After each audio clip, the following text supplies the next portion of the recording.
Back here on Center of Attention. Look at this. He's got a headset and everything. I mean, the guy's a professional Twitch guy. We're the amateurs. You were saying, because I was listening to you say that I was tech savvy. I've never used House Party in an actual conversation like you do. So this is a first for me. Okay. All right. But you've used everything else. Everything else. And you're on Twitch constantly because you work with NBA2K. Yes. Jeff Eisenband. Yes, I run my Twitch streams. So, yeah. Yes, you do tons of stuff. And I know I follow you, and you, I think, follow us here. But anyway, meet Atan Thomas. How you doing? He is a big sports guy too, and we can ask him about Dame Lillard. No, I was saying that about you. But also, and I was telling Atan, and I couldn't believe what I saw on Twitter, because Jeff Eisenband is the Kevin Bacon of sports broadcasting. Like, he knows everybody. And every time I'll go to an event, he's there. He's already there. And it's so weird. But you went to college with Omar Jimenez, the dude from CNN that got arrested while he was live on CNN. You are friends with him. Please tell that story, because I saw that on Twitter and I was dumbfounded. Just when I thought I knew everything about you, I learned something else. Well, there's a couple things to preface with. And the first thing that I want to preface with is it's not about me. It's not about any of my classmates other than Omar today. And, I'm talking here, and Omar and I have, last time I was with Omar, all he was asking me about was he's like, you got to teach me about esports. You got to teach me about esports. I'm like, you're on the ground covering hurricanes and natural disasters and protests. Like, I want to learn about your life, not mine. That was actually, we were at a wedding a few months ago together. But so I was we were both freshmen. We were in the same class. We graduated in the same class. He was one of the graduation speakers. So my parents, when this happened, they knew him because they remembered he spoke at graduation. But we met each other freshman fall quarter. We're in classes together. He did a lot of sports media, which I was doing out at Northwestern. I know not Syracuse guys, but out at Northwestern in the Medill School of Journalism. So we did a lot of that stuff together. He was a walk-on on the basketball team. He quit the basketball team after our sophomore year. Bill Carmody got fired. Chris Collins got hired. Different regime in charge at Northwestern. And he said publicly, I mean, I'm sure you can go find the tweets and everything. He wanted to focus on news reporting. He was already, because I've had people who say, 26 years old, what's he doing already reporting on, in the thick of this protest anyway? I mean, he's been doing this since he was a CNN intern at age 19. So those of us who have been following him since, the college days have known his professionalism, have known everything that he's done. I tweeted something that he's almost like the most interesting man of Medill, in that he was on a rap battle with Jimmy Fallon when we were in college. Like, he's done things before. So I woke up with texts from people, and my first reaction honestly was, of course this would happen to Omar, because he's someone who is so good at what he does that he's going to put himself in a situation where, unfortunately, you guys know this. If you're that high profile, if you're talented in anything you do, odds are you're probably going to end up in these high profile situations. Not like this, not quite like this. But what I'm saying is, it wasn't just someone random to me. It was someone who has been at the forefront of rallies, he was in Baltimore as a news reporter a few years ago, right in the thick of everything going on there. So this is kind of another day at the office for Omar. And the most admirable thing to me is the fact that he's back reporting right now.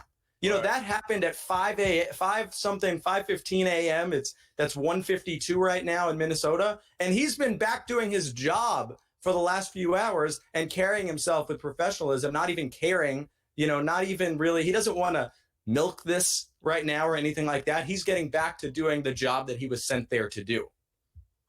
Wow, that's special. I mean, and just from what we can keep it on him. Like, how did you know him when we were in college? Is that does any of this surprise you? The fact that he is able to bounce back so quickly, because I would have thought that he would have needed a minute just to collect himself. You know what I mean? Come back maybe tomorrow or something like that, but bounce right back and have that level of professionalism.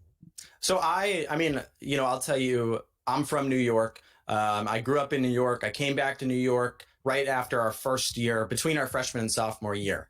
And, he's from Atlanta, was going to school in Chicago, had no connection really to New York, but he was interning at CNN. And by the end of the year, he was even doing some live hits. This is rising sophomore year, I'm pretty sure. That's crazy. And yeah, he was doing live hits as an intern?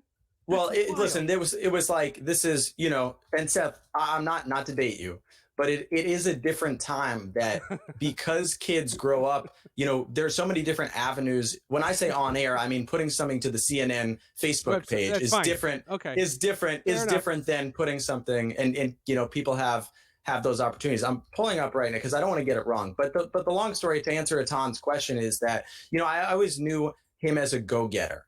And I always knew him as someone who was always trying to, sorry, it was NBC, not CNN, that he was interning for at the time in New York. But I always knew him as someone who was always going to try to go after something. He told me, so he was a walk-on basketball player at Northwestern. I remember us talking while at school, and I kind of said, you know, what happened during what was your recruitment like? And he was trying to get to a lot of Ivy League schools. He had an injury in high school, and, you know, Ivy League schools don't technically give scholarships. So he ended up at Northwestern, which he loved because he got to walk on at a Big Ten school where he maybe didn't play as much, but it was still, you know, and it was kind of, he when he left that, he said, I got to accomplish my goal of playing college basketball. And he left to do news reporting, basically junior year of college. But it was like he had to accomplish that goal. So, you know, right now, like I said, the last time we were together was at a wedding a few months ago, and he was telling me he had been moved from DC to Chicago to work out of the Midwest Bureau, where he was going to have more responsibility, and was just telling me about, you know, all of the goals that he had while he was going to be reporting from basically the central part of the country. Like, that's his avenue. But they sent him to Kobe's, you know, memorial service. And he's been doing these sorts of protests, which unfortunately continue to keep happening. Right. But because he's now racked up all of these experiences already over the last couple of years, when something like Minneapolis happens, CNN's like, let's go, another day of work for you.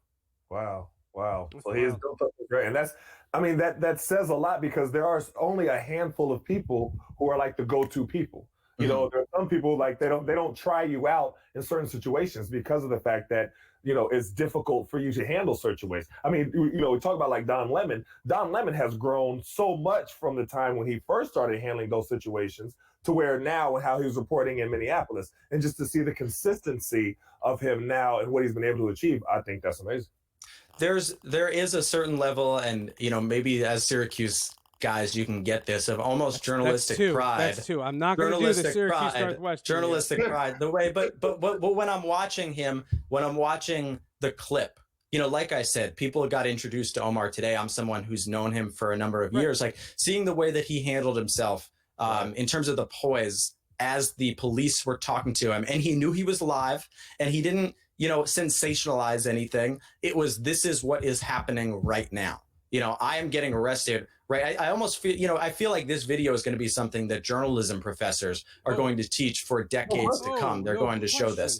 And then the fact that he comes out an hour later and discusses what went on. And I think the biggest thing is, and sometimes this is, you know, not to take everything from The Last Dance, but LeBron had the line about my content is, or not my content, my, what did he say? My game is my, like, best. I can't remember the exact line, but he was talking about how his game is his best advertiser or something. It was, I'm paraphrasing, whatever it was, but it's like, I don't think, like, Omar didn't have to tell us an opinion today. He could report what was happening, and that told the whole story.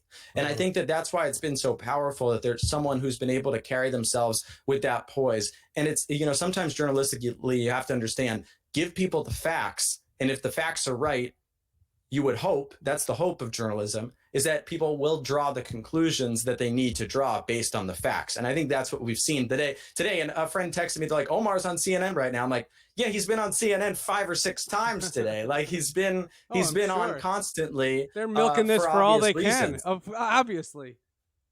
But I don't, you know, I don't even know how much it's milking it, as much as at this point, you know, it's such a part of the story. And I think it sounds almost, this is now to get into kind of more of the meaning of things. And the other preface that I want to make is I am a sports and esports broadcaster. Like, I don't do this on a daily basis. That doesn't mean that I don't have opinions, but I don't know necessarily what it's like to be, you know, a CNN contributor or something like that. But, you know, I honestly, there were so those two videos, right, of the guy in Central Park, the bird watcher, and then you had the Minneapolis, the guys in the gym. And I admittedly laughed out loud. In one, I think it's the bird watcher. She says, "I'm going to call 911." Like, I laughed.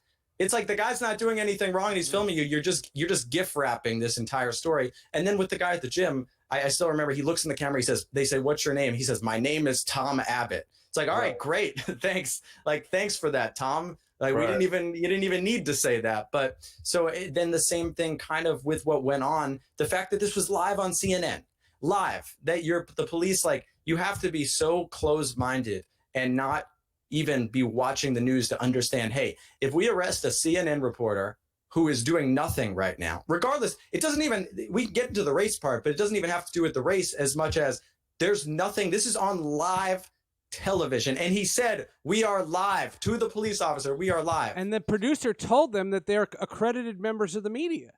And then the police department said they didn't know it. On the ground rolling, and no one knew how to turn off a camera, by the way. It's crazy that even, continued to go on. So there are so many layers to the story. But like I said, why am I here, Seth? I think that what I can provide for you is that Omar, my friend Omar Jimenez, was incredible today. And the thing that I hope people take away from it is the professionalism and, what he displayed and what he's displayed after that. Right now, you can go to his Twitter timeline and he's tweeting facts, news reports like nothing happened this morning.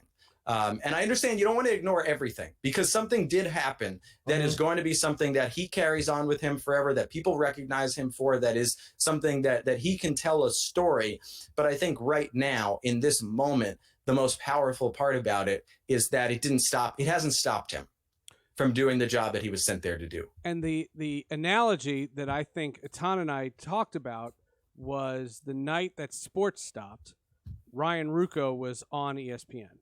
And Ryan's an old friend of mine. And Ryan had the poise to not lose his cool in saying Rudy Gobert had tested positive. The NBA is announcing that the season is suspended.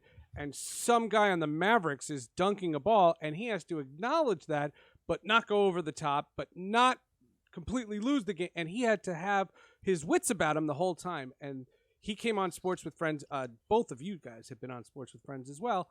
And this idea that, he's getting arrested and never once loses his cool, never once says something to try to get himself out of it. He saw the situation. He recognized what was happening and the absolute absurdity of what was going on and took that ball and ran with it. And it's one thing to be in the right place at the right time, but it's another thing to do something with it.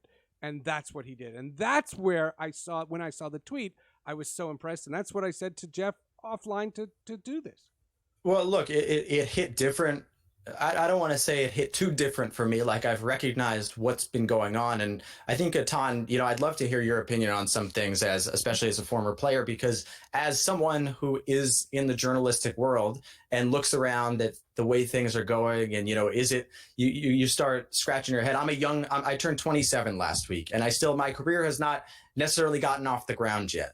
And, I have opinions, but I also want to be hired by major players in the field who, are definitely trying to avoid certain controversies. So I tread on certain waters, and I didn't used to. You can look back. There's nothing I can do about my tweets from college where I'm going off about things. Right. As a professional, I've tried to pick and choose my spots. And, after the three events, like I mentioned, the birdwatcher, the guys in the Minneapolis gym, and then of course George Floyd, I was like, all right, this is an example of something that I don't feel like I can shut up about. So I said something before all this happened, and then to wake up this morning and have 5 to 10 texts from friends. Did you see what happened to Omar? Did you see what happened to Omar? And now it's like, this is a guy that I sat in the same classes with, sat next to, did everything with, have talked to over the years. Have seen over the years post-college. We have, a very friendly relationship, and like,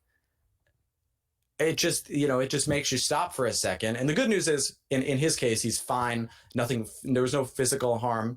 If anything, I think it was the power, like I said, of what he's done, but it's still incredible, to why. And I've been tweeting incessantly about it. And part of it is, it's not like, to gain crazy likes or clicks or anything like that. It's like, I have, Seth, I think why you brought, like, I have a story to tell from the inside. It's not about me, but I want people to understand this person that, you know, did something really powerful today.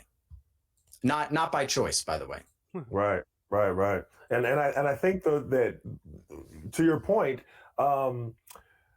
he's not sensationalizing it, you know, and he's making it just about the business, and they're going to show him and as exhibit A about how to remain professional when you're in a situation like this. I do agree. But to your point before, as a young journalist coming up, you know, what are the ramifications if you do speak out on something that is going on currently? And that's an interesting topic, because we've discussed this with athletes. And, you know, depending on if it's in the NBA or if it's the NFL, you know, the ramifications are a little bit different. We've seen different athletes who have, you know, has strong opinions, and it depends on how strong the opinion is and the way that you express it. But then you see other athletes having to delete tweets before they get drafted, or they have to, you know, go back, and because they're going to go back and find everything. But with journalists, I don't know how that necessarily holds. And I think it's kind of tricky a little bit, because it depends on what you're expressing, the way that you're expressing it, and how, I don't want to say fiery, descriptive, controversial, whatever your tweet or whatever you say is. But I would be interested to see, have there been many cases where journalists have been held accountable or punished for their previous stances? And I'd return that question to you. Has that happened very often? The Astros Sports Illustrated, not Sports Illustrated, but it was the Astros handling of those two female reporters in the clubhouse. Remember that during their ceremony? Mm-hmm. So they had the Astros defeat the Yankees to win the American League pennant, and they're in their celebration. And an executive who was then fired was bragging about Roberto Osuna, who's the closer for Houston. And the only reason Houston got him was because he was suspended for domestic violence. And they were bragging about how they stole him and how they got him. Mm-hmm. And the reporters wrote about it, and the Astros came out and called her a liar. I think this analogy is there because they called her a liar and they attacked her integrity. And I think she was writing for Sports Illustrated at the time. And the idea that this reporter then becomes the story. And what I loved about it was they never let it become themselves. They didn't go on podcasts. They didn't do a bunch of interviews about it. They just did their thing, and they let their work speak for themselves. There was also the situation with the Mets. Jeff, do you remember last year? What was the reporter? Who's the reporter? He's from Miami. Give me a second. He's from Miami. Was it? What do you think he works for? But let me. What do you think of that? Just to answer Atan's question about, you know, I think that it's you know, you talked about the athletes, right, that have had prior tweets and things like that. I do think when people are getting hired for a job, there's definitely different sorts of back searches than, you know, if a guy can play like certain NBA players, I think teams will overlook what he said as a 12-year-old in a different way than maybe when CNN or when Fox News, like, let's throw the other side, you know, when they hire an employee, there might be some more weight in terms of what they're judging from that end. I think, like, you know, it comes down to, is there a line? I have push notifications, for example, for Adam Schefter and Ian Rappaport, who both were sharing things based on what was going on with Omar today. Mm-hmm. And part of me is like, that's great. But you also wonder if they weren't at the same level that they're at. Their jobs are pretty bulletproof. You know, they carry such weight in what they do that they can get away with maybe some more things, which is crazy to say get away with as I'm saying that. But, you know, they're able to say some things in a way that their job security is there. I think that what someone might argue is Jamel Hill pushed and pushed and pushed and pushed until she pushed too far. Even for someone like Jamel Hill, I'm not saying I agree with that, but I'm saying at the ESPN level, there was, okay, she pushed too far. And I think that that's where, you know, as a young journalist, I'm just thinking, like, I do stuff, as Seth mentioned, for the National Basketball Association, which is the most liberal league probably of those four leagues, but is still there's still certain values and there are still certain things that I don't want to do, to put my job in jeopardy. Did you do anything? Did you tweet anything about Daryl Morey back in September? You're putting me in a precarious situation here. We can look. We can look it up. I didn't. Okay, yeah, I didn't. And that's I would hope you wouldn't. And let me tell you, I was very educated on the news that was going on. By the way, I went to Seoul. I went to Korea with the NBA for an NBA2K League event in January. But no, I did not say anything about that. And that's a little bit of a different situation because you're taking a stance directly against the NBA stance. So that's a little bit of a different situation where we're talking about, say, a political stance, and say you're talking about Fox News, and Fox News, as we know, if you take a stance that's leaning a little bit more towards the right, then they're more, it depends on the stance that you're taking. If you're looking at MSNBC, you're taking stance that are leaning a little bit more towards the left, then they look at it one way. I'm talking about just as far as taking a stance one way or the other. You know what I mean? Mm-hmm. Not necessarily, an inflammatory, just a stance. And that's the part where a lot of times where I see as journalists, it's almost where they're kind of afraid to take a stance completely. Mm-hmm. Either way. And that's the part the question that I had. So it's interesting topic for me. It's an interesting topic, and I'd love to hear your opinion on this because it's something that I was thinking about today. What ends up happening, so for example, I saw a friend who is a Black journalist tweet something pretty. It was an opinionated post. Let's put it that way. Okay. And part of me was thinking, okay, well, if I said something like that, how would an employer would probably? I think they would judge me a certain way as kind of a white Jewish male trying to say this. And at the same time, I'm thinking, okay, but we don't want to end up in a situation where there are newsrooms and there are employers who are thinking, oh, well, he's Black, so we expect him to say that. That's where I think things get, I think that there are certain things that LeBron James does that people in the world look at, well, of course he's going to have that opinion. He's Black. And that to me is is a mental problem that this country needs to get out of its head. Mm-hmm. That has a little bit of oh, you're that, you're that race, you're that ethnicity, you're from that part of the country. Of course, you're going to have this particular opinion. But the issue with that is that, it's not. So if you're a young Jewish reporter, are you going to be expected to weigh in when the next Israel-Palestine? That is a whole had that other conversation. Layer. Yeah. No, but it's a good point because look, I have friends that are like, what's your opinion on this? I'm like, that is off. I think Rick and Morty actually did a great spoof on that, where they were just kind of like, it's such an off limits topic. Mm-hmm. And it's such a I think, NBA players or NFL players, Robert Kraft takes players to Israel every year and they always post about it. And you start seeing the comments that people say, and whether you're on whatever side of the issue you're on, you're like, whoa, on both sides, the vicious fights in Instagram comments that develop from that. And you're like, well, should the athlete have posted anything? That all comes back to that conversation. The story that I couldn't remember is Tim Healy from New York Newsday got into an altercation with Mickey Callaway, the manager of the Mets. And there was all this rhetoric about Mickey Callaway getting fired.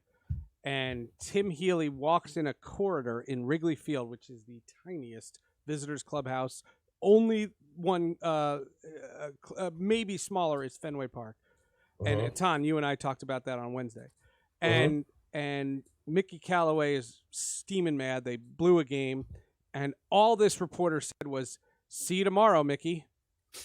He didn't know what to say. They're in the corridor just by himself, and there's all this talk that he was going to get fired at the end of the day. And Mickey Callaway went bananas, said, "Don't be a smartass," and just went off on him. And I immediately defended the media report because he wasn't being a smartass. He was literally just, what was he supposed to say? He's in there. What was he supposed to do? And again, Tim Healy didn't go on radio shows. He wouldn't go on with Mike Francesa. He wouldn't go on ESPN. He was asked to go on SportsCenter, and he didn't do any of that. He wrote his stories. He did his job. That's the analogy. But I don't know if I necessarily agree with that, because you can go on the air and you can do it without bashing Mickey Callaway. You can just explain what happened. Now, we could also talk about how Mickey Callaway is no longer the Mets manager, and while they didn't fire him in season, I think incidences like that affect things.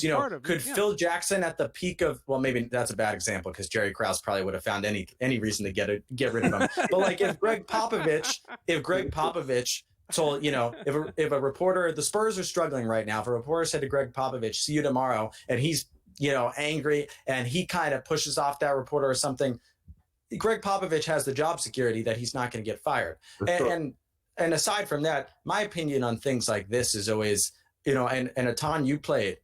I'm shocked by the way that people react to certain, reports by the media or anything like that. It's like, it's almost belittling what I do. I'm like, why do players care so much? At the end of the day, like that Tim Healy saying anything did not affect the Mets' performance on the field. So Mickey Callaway, it's like, there are certain guys, I think the reaction would be, all right, I got to go manage this team better tomorrow. It's not like this guy should have any effect. If I'm running the tightest clubhouse, if I have my team in check, which I think, by the way, the 90s Bulls, I think did, you don't get affected by the media. You should, if anything, you should be inspired to, and working with NBA 2K League players, for example, during the first season, they had me a couple times. I had to make picks, okay? And we were such a small operation that most of the times after games, we didn't have press conferences. I'd be the guys for the league channels doing the interviews for social media. Okay. And sometimes we'd have a tournament and I would pick they'd tell me part of my job, I had to pick one of the two teams, and I'd pick, and the other team would win. And the guy in the interview would be like, actually angry. And I think they had to explain to some of these players who did not come from a sports background. They weren't covered from age 12 playing AAU or something like that. It's like, these guys, it's just because someone picked the other team doesn't mean they're out to get you or they hate you. It's a conversation piece like we're having right here. Yeah. And I agree with that, and I think there's definitely merit to that. But then there was also another side where, like you saw, since we're referencing The Last Dance so much, but you saw where MJ kind of, he felt, and it showed that he felt hurt and angered by the media after his father passed away, and after they stepped floating things about his gambling and floating. So you saw him say, "Okay, I don't want to talk to any other media person except my man Ahmad Rashad." Yeah. And that was and so the level of, different between picking a team to win and picking a team to lose, that happens all the time. But then you have the different reporting that happens in the media, and players, especially nowadays, now with the introduction of social media, now you have a lot of players that are very vocal when they disagree with something that a media person writes, even if it is something as small as picking a team to lose or to picking a team to win. They're like, okay, this reporter here thought that we was going to win or we was going to lose, and now we're going to use it as a rallying cry back to his whole team. But do you have where, and this is when we had, who was that? Michael Lee on from the Washington Post. Yep. He comes in and faces the team. He doesn't hide. So some people write stuff and then they hide, and you don't see them for a while. And then, you know what I mean? But he comes in and he has interactions with them. So it's a totally different day with the relationship between players and media. Completely different day. Well, it's different, especially because, look, if there was a factual, like we're talking now about not factual reporting. If Michael Jordan wanted to challenge one of those stories in the 90s, the only way to really get his opinion across visually without a press release was to call the media, was to call talk to the media. Radio, right. Now, if someone reports something wrong about LeBron James, LeBron says he's got Uninterrupted. He's got his own channel. He has to talk to his business manager about what is actually going to be the most lucrative way to make a statement. Like it's a different time today. And I think that the luxury that athletes have is it's harder to report false information now, just because, everything is on video, everything is captured. Now let's circle back to Omar, because the biggest thing for me, and this is what I've tried, and this goes back, a ton what we were talking about before, is I'm seeing a lot of my black friends, for example, saying white journalists need to talk more about this. And it's like, okay, well, where does my position lie? The biggest observation that I've had from watching a lot of these videos going on is this is only what we're seeing that's actually captured by video.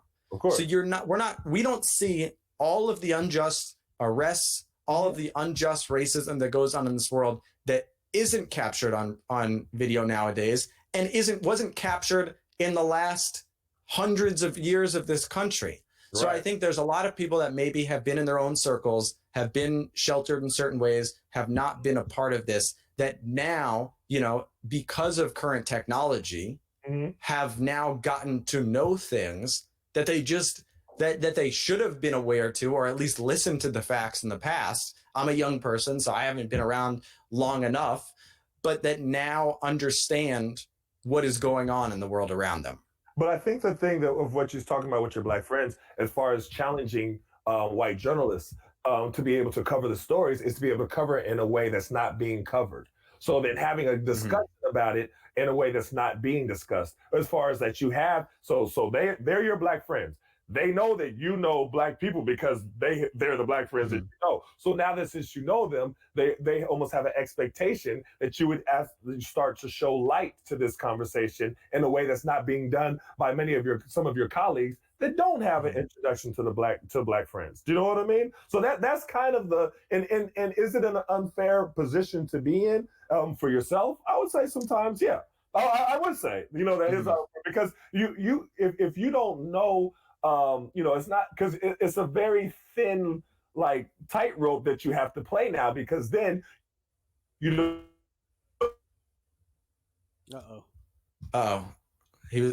you had a great point, and I think we lost you right there. And Etan is and I've said this countless times, he is one of the most insightful people, smartest guy I know. He knows nothing about computers. Hey, I can hear you. I know. You were making definitely an interesting point about the unfair situation. Right. I mean, that's I made the point, but that's what I was saying. I stand in the predicament that the reporter would be. All right, let's do this. Jeff, are you around next week? You're still in quarantine. You're safe. I'm not doing anything, but let's do this again, because we also want to talk to you about esports, because esports are fascinating, and you're actually calling them, and I don't know what that feels like and what that experience is like, and that's a whole other conversation that we should do. But you're right. Today should be about your friend Omar Jimenez. Did a great job, and can you do me a favor and just send one message to him? We want him to come on and rap on this show, because boy, would that be something that would be priceless. So look, so a couple things to wrap up. To Etan's point, I just want to say that I grew up in New York. I went to Northwestern University, which is an incredibly liberal school in Chicago. I think he can hear me. I hear you. That's an incredibly liberal school, in a liberal area of this country. Barack Obama was president from Chicago when I was going to school in Chicago. So that should give you an idea of kind of what was going on out there. And then I came back to New York City. So a lot of times for me, a lot of the reason that I have black journalists as friends is because, as Seth said, I network, I go to events in New York, and it's such a diverse array of people, especially in sports. I've covered sneaker launches. I can tell you that as a white male, you are definitely in the minority of a lot of those Nike sneaker launches. And it's been that has been a great form of, being able to experience people that come from different parts of New York City, parts of New York, parts of different cultures. But I'm still sheltered in a liberal New York City bubble. And I try to learn as much as I can when I go out. I watched the Fox News report of Omar today, where they said, by the way, that he denied he was asked to move and denied it, which, we all saw the video. That wasn't the case. Right. But so that's one level of, that's kind of, I guess, one thing that I wanted to finalize there. And then Seth, with Omar, you talked about the rap. So I put up Omar, his rap name is OJ Trop.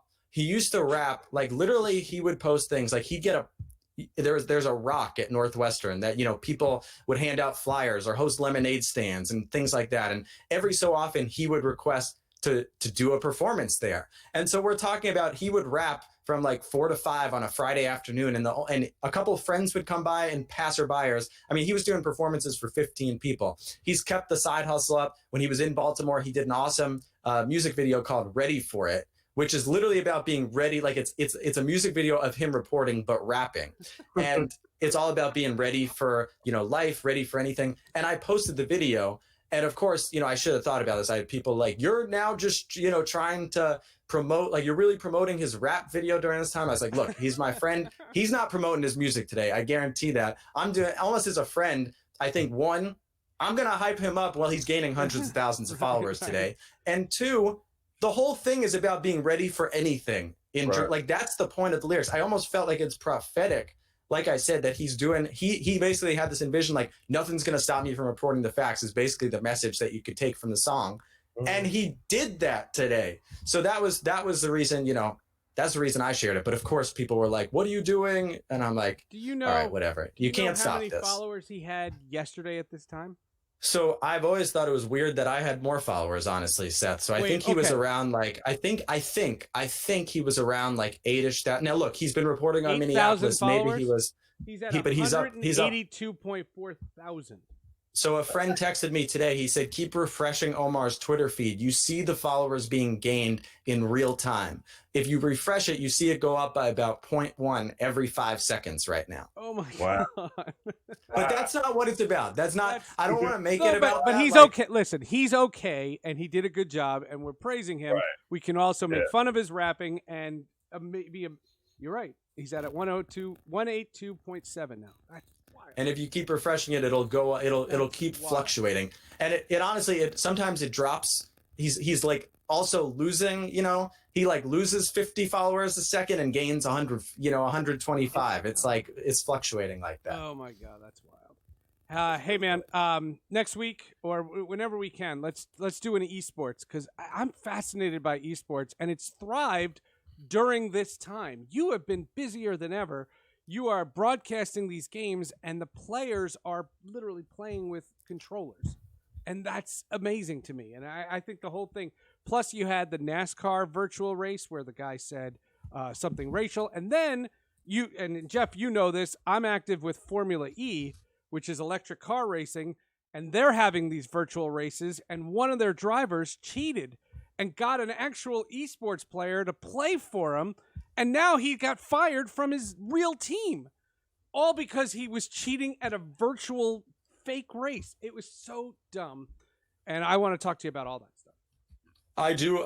The last thing, because we will talk about that. Atan, I have a Nintendo 64 and a GameCube. What NBA video game were you the best? Were you at your peak for? Oh, great question. At my peak. Great question. That's like, tough. Is this like NBA Live 05? I was about to say NBA Live. We did a lot of NCAA when I was in college because we were on it. You know what I mean? That was before they decided not to have any more NCAA. So we was on. I've been playing NBA. I mean, I play my son 2K right now. We'll probably play later on, tonight or this weekend. I mean, I've been playing games for a while, but I would have to say at my peak would be that NBA Live. I would say. All right, I gotta fire that back up. Start swatting people in the paint. That's great. Jeff, stay safe, man. Cool. Wait, it's cool that they have the old Wizards team. That's true. That's true. I'm on the 2K team. So so my son, all the young kids can play really well. So I play against the guys on the team. I coach his AU team, and they're killing me with me. You know what I mean? That's the craziest thing. I'm like the all-time Lakers, and he's killing me with me. That's very You funny. gotta get some practice in. And that'll be clipped. And we'll clip right there. Jeff, stay safe. Give him our best, and I'll hit you up after the weekend. Thank you, Seth. Thank you, Atan. Talk to you guys soon. And we will see